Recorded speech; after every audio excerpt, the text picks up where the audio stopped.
All right, we can see everybody. Okay. Yes. Hi. So we're gonna go ahead and start talking about it. So the purpose of the live for today, I can't see what you're saying, Marcus. Yes, we're talking about reproductive rights for women because there have been some new laws in place that we found very intriguing. So this kind of goes along with our podcast that we started, last week? Yeah. Last week? Yeah, we just launched it last week. It's called Practically Grown. And we are pretty much just talking about different topics, educating people on different things that they may not have known before. And if you did know, then just kind of adding to your knowledge. So today we're going to be talking about a bunch of different laws, but focusing on women reproductive rights laws, because there have been some changes to that recently. So, does anybody want to start off?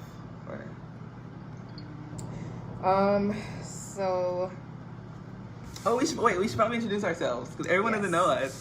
So, I'm Ashley. You probably know it's my page. I'm Jasmine.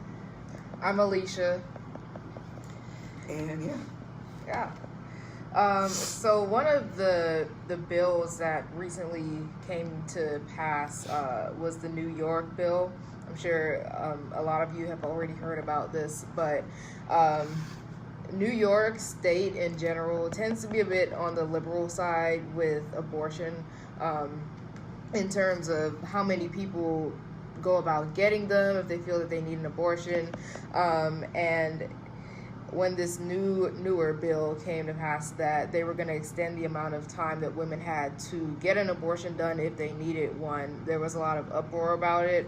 And of course, there was a lot of positive feedback as well. So that was one of the things that we wanted to talk about is the fetal viability and everything surrounding that issue. So, this is a public health law. It states that an abortion may be performed by a licensed, certified, or authorized practitioner within 24 weeks from the commencement of pregnancy, or there is an absence of fetal viability, or at any time when necessary to protect a patient's life or health. So, of course, there is a group of people who believe that abortion should not happen under any circumstance, and then there's a group of people who believe that abortion should be left up to the woman to decide. So when this law came out, or when it was proposed, we saw a lot of backlash from it, and we saw a lot of positivity. I don't know if any of y'all were familiar with the bill at all. If any of you have any thoughts on that, we'd like to hear them. But also, I think one of the more interesting things about this law has been the rhetoric from our own president. Simply because I wrote down specifically, I saw a video where he was talking about whenever a woman has a baby, she has the baby and then they take the baby into a room and the doctor and the woman find out if they want to kill the baby. And y'all didn't see the video? I did not see. Oh my gosh, okay. So it's a speech from Trump. And I am paraphrasing, so like that wasn't the exact words, but he did say that they want to figure out what they want to do with the baby. And because we are about education, we're talking about, who's this? Hi. Whoever said hi. Basically, that law doesn't mean that you have a baby and then the doctor goes and kills it. That's not how that law works. It is if having a child is going to endanger your own life, or if having a child is going to lead to the baby not being a baby, a living baby, then you can have an abortion. It's not where, oh, well, I had it and then I don't want it anymore. Like, that's not the way the law works. And I think a lot of the rhetoric has been that kind of fires up people to be like, yeah, they're killing babies when it's, like, we're not debating the morality of this. Like, if you still believe that morally you shouldn't have an abortion, don't have one, but like law, as far as the law goes, we're just saying that that's not what's happening in the law. So, hope that clears up for some people. You said the 24 weeks. Yeah. Yeah, okay, sorry, yeah. Yeah, so that was the extension of it. But just going off of that, I believe it was in Texas. They were trying to pass a bill basically saying that, what was it? They said that if you get an abortion, you could be prosecuted, basically. Mm-hmm. I think it's complete BS because, well, okay, first of all, they said the bill failed back in, I think it was February, that they said the bill had failed. So you don't have to worry about Texas with that abortion law, but just know that they tried to pass it to where if you get an abortion in Texas, you could be prosecuted, going to jail, or I think they said death penalty. Yeah, I believe that. Yeah. And then there was another, I don't remember if it was a separate bill or if it was part of the same bill, but just going off of what Ashley said, people wanted to basically protect the rights of fetuses who survived pregnancy. And the misconception was that there's a high rate of fetuses who have been aborted who ended up living past that abortion. And so they wanted to have something in place where if the fetus was living on its own after that abortion, that the doctors and nurses and any other medical professionals involved would have to basically take care of it and make sure that it survives, which it's an interesting topic as far as abortion, because the number of fetuses who actually do survive abortion is about 1 to 2%. So it's already a very low number, and then even if they were to survive it, the chances of them living past the first 10 minutes or so is very low. But that's actually a law, though. Like the law states currently, even in New York, if you do have a baby that is viable after this procedure for whatever reason, they're still mandated to take care of the baby as if it was a regular baby. So it's not like, oh, well, you try to have an abortion, you're just going to throw it out into a back alley. It's not what happens. The doctor still has to perform all of the same medical procedures as they would have. So I don't know why people are like, yeah, they're trying to make sure that they're healthy. Yeah. Mm-hmm. That's crazy. Yeah, because it is a very slim chance, but like, even if that baby does beat those odds of like living, or that fetus beats those odds of living through that, they still have to take care of them. Which is not what a lot of people understand. I think a lot of people are like, oh, well, if you try to have an abortion and it still lives, they're just going to throw it away. That's not what happens. That's incorrect. It's another myth. Yeah. Miss Laura. I think morally, it would be very difficult to even try and make a decision about whether or not you want to still kill the fetus, essentially, if it survives the abortion. So, I mean, I understand where people are coming from with that. But you also have to understand that the chances of that happening are very low. Let's put this over here real quick. Sorry. Is that's not good. That's not good. Sorry, guys. Okay. Is that better? Yes, It's not better at all. Okay. Tried. I super tried. Technical difficulties again, everyone. Sorry. Thank you, Rocio. Thank you. She said we look good. Hi. I'm really trying to get Rocio. everybody in here. Okay. All right. Okay. I'm trying to see my laptop. Okay. Now I'm cut off.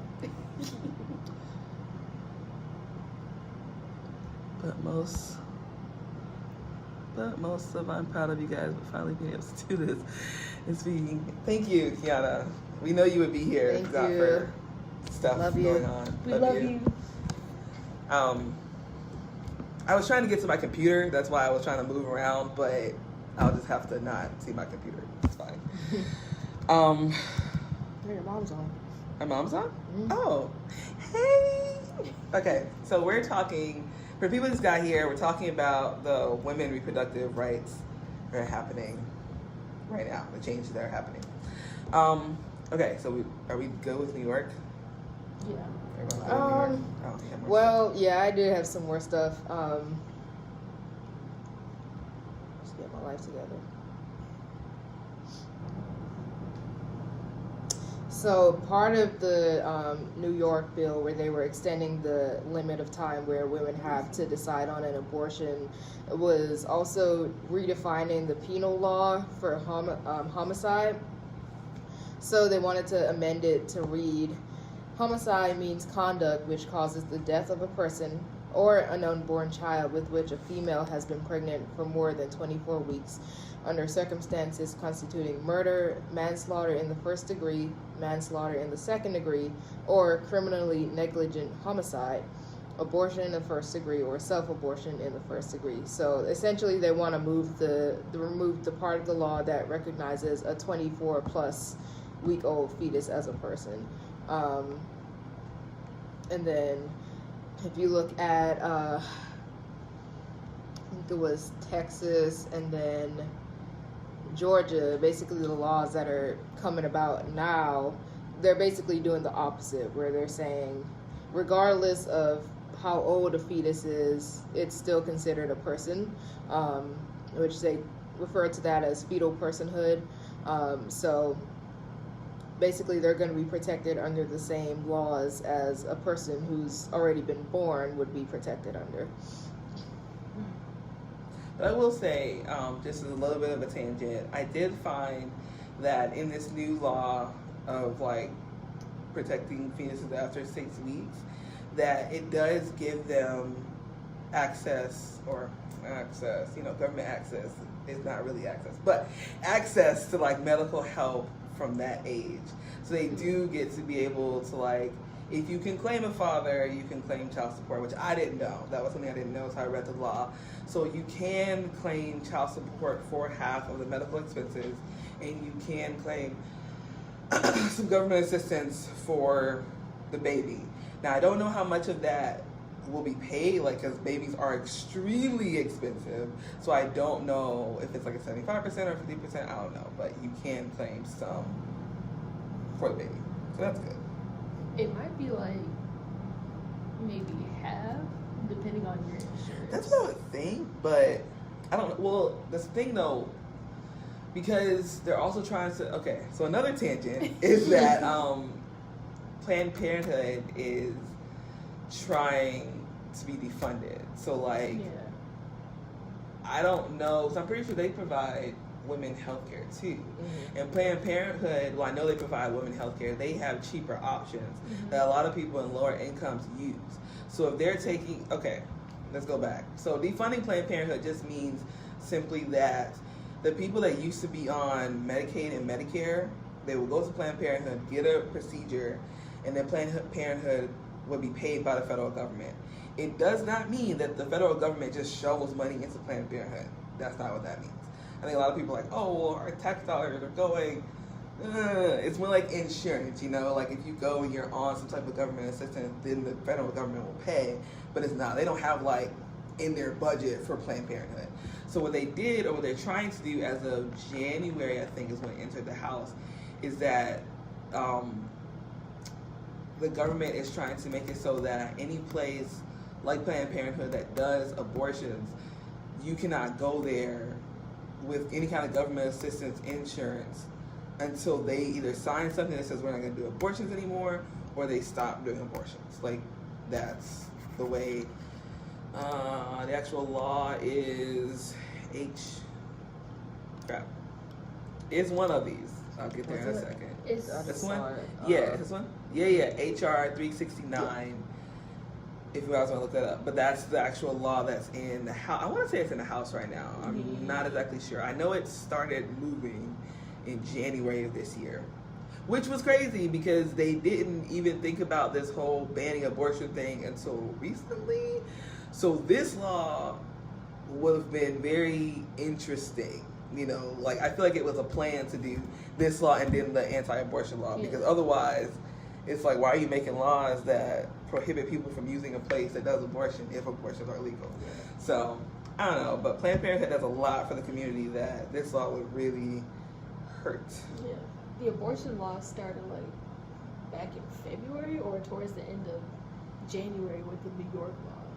No, I mean for Georgia. Oh, for Georgia? Or that started Ooh, that started like the end of April. That's what I was thinking. It started like later. I don't know. But I'm trying to get to my Wi-Fi. So,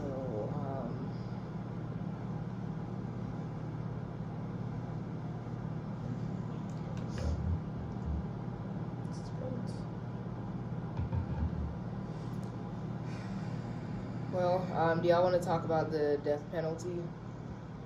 Yeah, I couldn't find anything on that. So The only thing I got for Yeah. that was Texas, because that was the only one that they said for it. Okay. So I couldn't really find a lot of information from a decent source about it, but it branches off of the Born Alive Abortion Survivors Protection Act, which was presented to Congress earlier this year. Basically, it's saying they want to amend Title 18 that prohibits a healthcare practitioner from failing to exercise the proper degree of care in the case of a child who survives an abortion or attempted abortion. So I'm not sure exactly where in the law it was talking about how a mother or a practitioner would face a death penalty for going against that part of the bill. I don't know if y'all in the audience have any sources on that, because I would love to know like where exactly this came from. Or if you're watching it later, please, please comment. Because I mean, the thing is, there's been so much hype around this law that it's very hard to tell what actually is something and what is just Twitter. Yeah. So the death penalty is something that we've seen on Twitter, but we really don't know if it's actually a thing. So you nerds out there that love reading laws, this is your time to shine. Because I don't know. Like, I know I saw it, like, people talking about it, but people were also like, talking about a lot of wrong stuff on both sides of the political, like, spectrum. Yeah. That word, spectrum? Yeah. Mm-hmm. So, so I mean, I guess it partially depends on what the penal law is for murder, because of course you can face a death penalty for homicide. So I'm assuming that it's coming off of that law. But under the Born Alive Abortion Survivors Protection Act, what it says is, if the fetus is born alive after the abortion, the medical professionals must do everything within their power to ensure the safety and health of the infant. Anyone found guilty of ignoring this or intentionally killing the infant would be subject to a fine and or receive up to 5 years in prison. So we see the fine, we see the 5 years in prison, but neither of those are actually a death penalty. It does say an individual who commits an overt act that kills a child born alive is subject to criminal prosecution for murder. But based on that statement, that means you have to know that the fetus is actually still alive after the abortion. So I think in that aspect, it's a very thin line, because most fetuses, like we mentioned before, don't survive abortion. But how do you go about proving that somebody actually set out to kill the child after it was born? Like, was there actual neglect that happened, or was the doctor actually trying to protect the child, but it just didn't work out? So I think that there's a lot of questions that have to be asked on that part of the bill. I think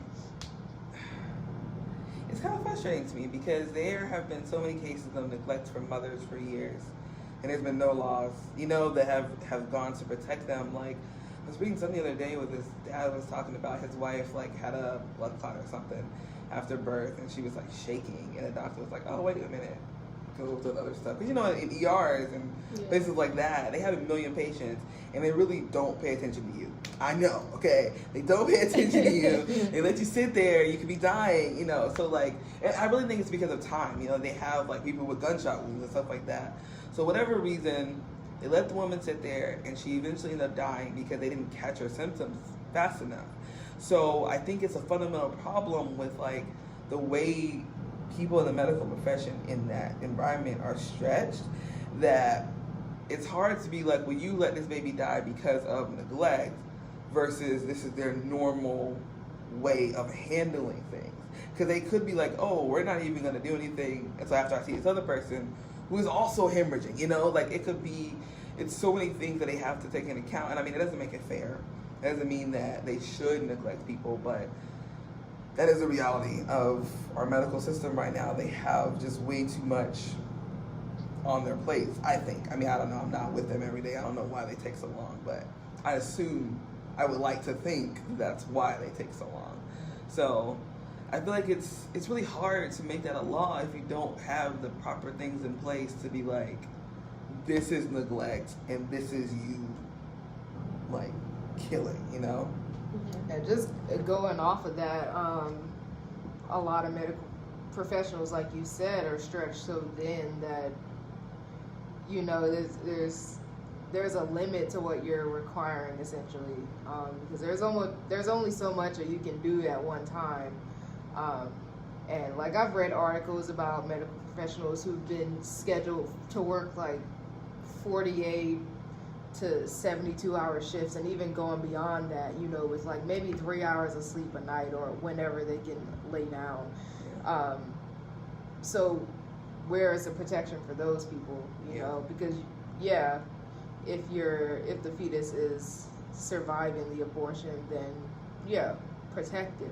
But at the same time, we have to protect the people who are protecting the fetus. And that doesn't happen a lot of the time. Which leads me to my biggest problem with all these laws, is I don't think, okay, this may be like different from what other people think, but I don't think a lot of these laws are fundamentally wrong.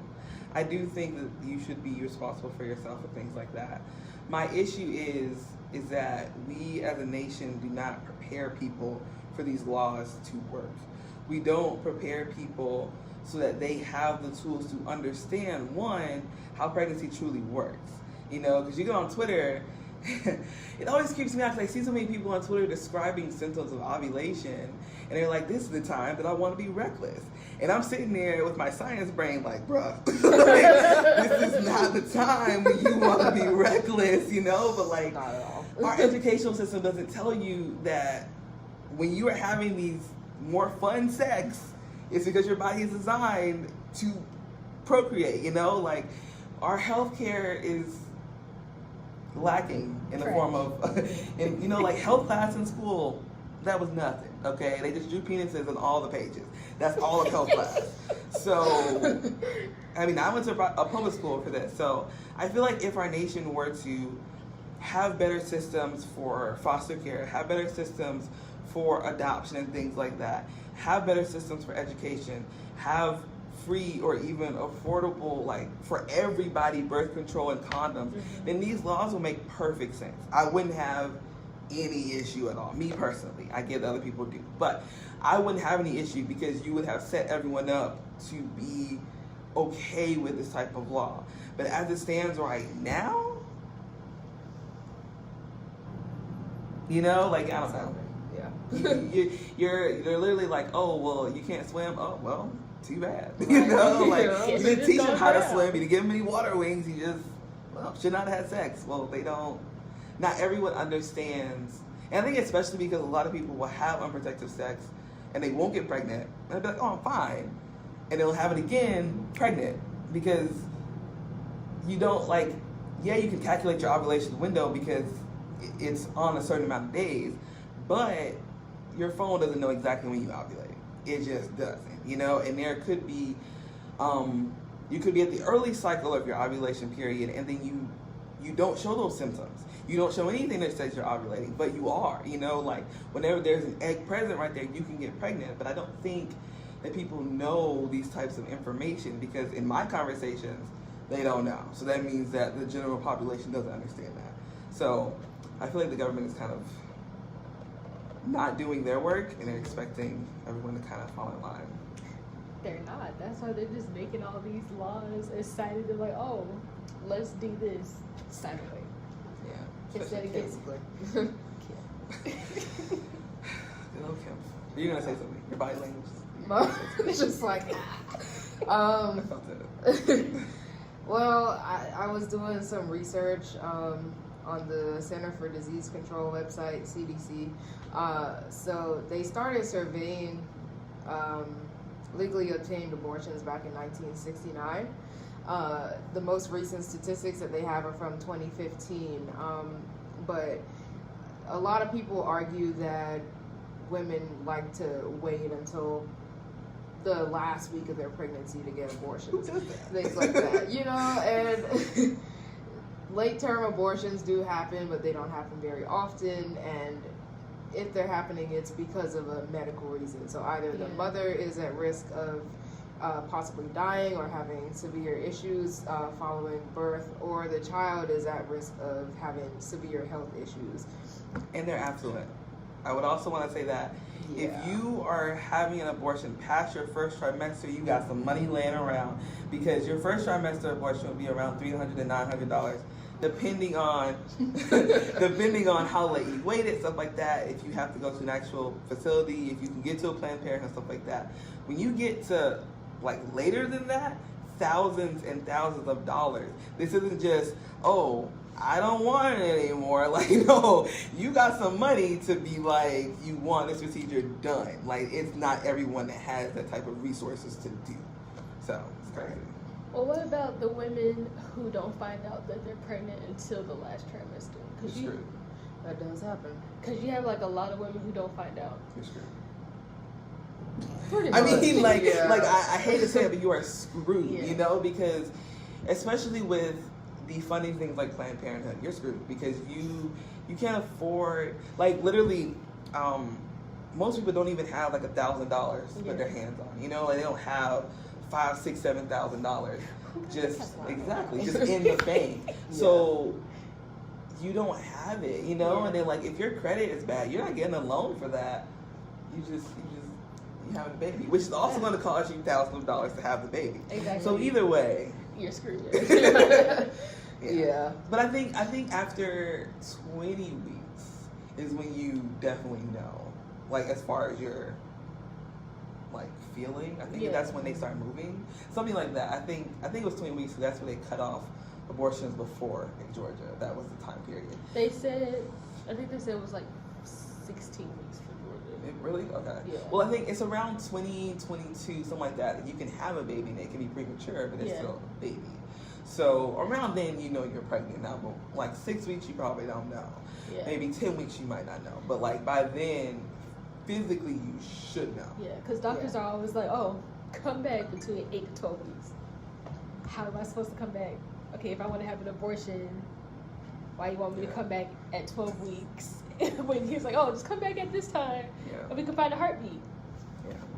It was like, well, it's not what we wanted to do, but... And then you run into the whole issue of, as far as being black women, we are at a higher risk of not being listened to by our doctors. Especially and so you have, because it's like, oh, they're being dramatic, they're just being the overly excitable black woman, which I'm not even being petty. It's a whole statistic that black women have more complications with birth and with medical professionals because of this. So you run into that issue. Okay, well, I think I'm pregnant. Nah. No, they probably won't say nah for real. But like, if you think that you have a complication, they're less likely to believe you. So then you have more complications and things like that. So it's just nobody's prepared for this law to be a thing. Like, it's like literally just throwing all your cards at the wall. It's just like, what I'm gonna stick? Like maybe like Elmer's glue and just build a house with it. Like it just needs more preparation for our whole infrastructure as a nation for this to make sense. Right. There have already been, they said 41 states have already signed and passed abortion laws. Yeah. For the 6 weeks one? Might be 6 weeks or it might be like, I don't think so. but like as a whole, they said Okay. as a whole, 41 states have signed and passed the abortion law. Well, no, see, I think that there should be laws. I think that There should be laws. I have a problem with the 6 weeks because you don't know that you're pregnant. Yeah. But the 20 weeks law, I have no issue with that because it should be more funding for it. But that's not my issue. Just saying, like, that at that point, you've had a little bit of time to kind of know that you're pregnant and to decide if that's what you want to do. Yeah. And 6 weeks, especially with people not understanding how pregnancy works, you know, And completely, how periods work. and how periods work. Because you only have 6 weeks from your last missed period. So, you know, if you ain't tracking that, then well. If it's you're not over. tracking your period, what you doing? But a lot of people don't. That's the thing, though. Like, a lot of women do not track that on a regular. They don't track their symptoms. They don't pay attention to that type of thing. It just, whatever it happens, you know? Yeah. Because I didn't for the longest. I had hormonal problems and I had to. But I can understand being like, oh, well, you know, I feel a little rumbly, so it's going to start soon. Like, I understand that. It's not the best thing. Track your periods, but, you know, I understand how that happens. But Yeah. So I guess I just want to throw some stats out there about abortions.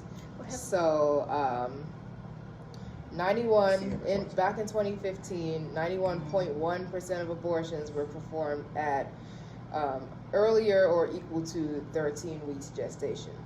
That is the vast majority of abortions being performed earlier or at 13 weeks. 7.6% were performed at 14 to 20 weeks, and only 1.3% were performed at past 21 weeks or equal to 21 weeks gestation. Also, almost 25% of all abortions were early medical abortions, so non-surgical abortions at less than or equal to 8 weeks gestation. And then something that I just thought was interesting, just to throw it out there as a fun fact, the number of abortions that took place in Georgia in 2015 were significantly higher than those of most other states that reported data, which I guess I thought it was interesting because Georgia is a red state. I mean, with the law that's just been passed, you can kind of see where a lot of people's mindset is. So, yeah, just thought that was a nice little tidbit to throw in there. Georgia's a wild one. So that's something that I'd actually like to research, is why was that number so high?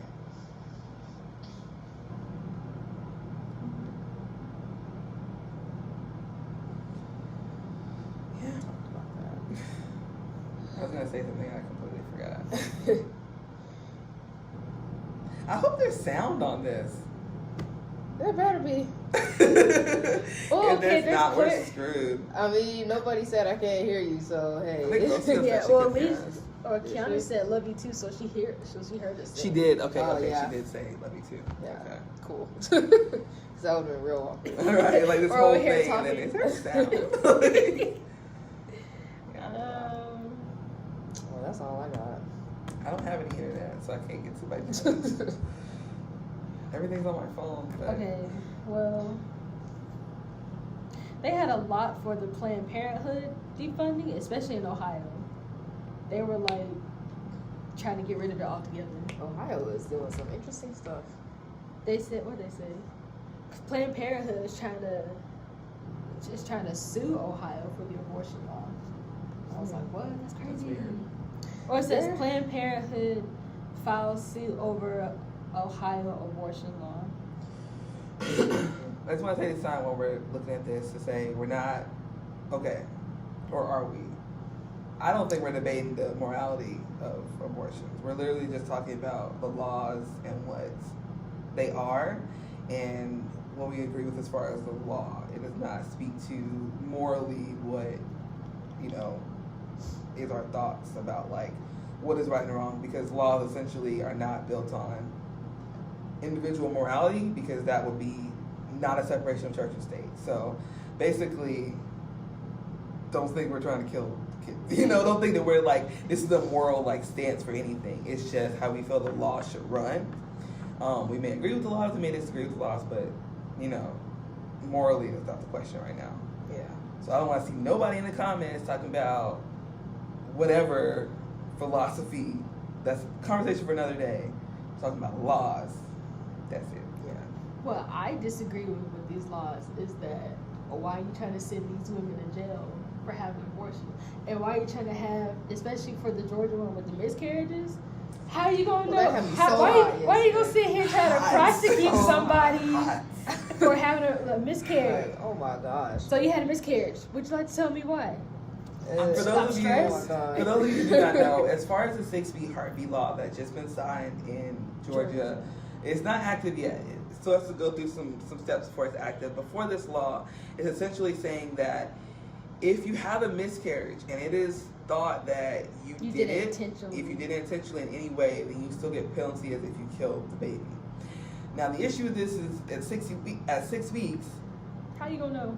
You could be out there drinking and smoking every day, because you don't really know, and so I'm really curious to see how they're gonna describe, like how are they gonna, like where's the line for that, because you can take like a whiskey bath and then like, exactly. Do you just like whiskey baths or were you trying to have a miscarriage? Like, it's a bunch of different things. Yeah. Or even what's crazy to me is, I thought about this, is if I am an impoverished woman, mothers, when you're going through pregnancy, you need a lot of stuff. You need a lot of medicines and vitamins and all that kind of stuff like that. If I cannot afford these stuff that I need, is that still considered, and I have a miscarriage because I couldn't afford the stuff that I need, is that still considered me neglecting the child to have a miscarriage? Or is it going to be taken into account that I can't afford these things? Because the government likes to say you can't afford it. We all know from like bills, student loans, all that kind of stuff. Like you can afford it if you eat rice every day. Rice and ramen. Rice and ramen. Locked up on that Ain't no toilet, salt, too. nothing. Like, it's just ridiculous. Like, never eat a vegetable to eat rice and ramen. Exactly. So it's just really interesting how they're going to flesh this law out, because right now, I read over the law. It's HB 48, I want to say, but I'm gonna give it to the people. Give people what they want. Give it to the people. Oh my gosh. Okay, the actual law. So defunding Planned Parenthood, the law is HR 369, and for the 6-week heartbeat law in Georgia, that is HB 481. That's the law. So if you look up like Congress or something like that, wherever you're going to search a law at, HB 481 is for abortion. And I just went to it. HR 369 is for the defunding Planned Parenthood. So you can look for yourself and see all these laws. But so I'm just really interested in how they're going to do that whole miscarriage thing, because one, miscarriages are extremely common. I think that people don't understand how common it is for women to have miscarriages. It's not talked about as much as it should be, because a lot of people have them, and they can happen for a variety of reasons. Your body can just be like, nope, I don't want this anymore. Essentially you're bringing this foreign thing into your whole network, and so sometimes it matches, sometimes it doesn't. So it could be really, it's a very probable thing that someone would have a miscarriage, and if they aren't educated, or if they don't take in an education or whatever about the baby, does that still put them at fault for having an abortion? Like how is that law going to play out? We don't know yet. We'll see, I guess. Do y'all remember reading anything in these laws about ectopic pregnancies and what the procedure is supposed to be for that now? A what pregnancy? Ectopic. Isn't that where it's outside of the womb? Yeah, when it's like, I think stuck in the fallopian tube or something along those lines, but it's not where it's supposed to be. Yeah. And that can happen. And in that case, you're pretty much supposed to get an abortion, because you'll most likely die or have severe health issues if you survive. So, I mean, if they're trying to make it so that you cannot get an abortion past that 6 weeks, and you don't know that you're having an ectopic pregnancy before 6 weeks, they're basically giving you a death sentence just for existing at that point. Let me see, because I feel like there still is, you can have one if you're about to die. I feel like there is. There should be that. Oh wait, here's the word topic right here. Where did I see that? Oh, go down. Down? Right here. Removing an ectopic pregnancy. Okay. So abortion means the act of using, prescribing, or administering any instrument, substance, device, or other means. Okay, so it's not considered. Okay, so we just looked in the law.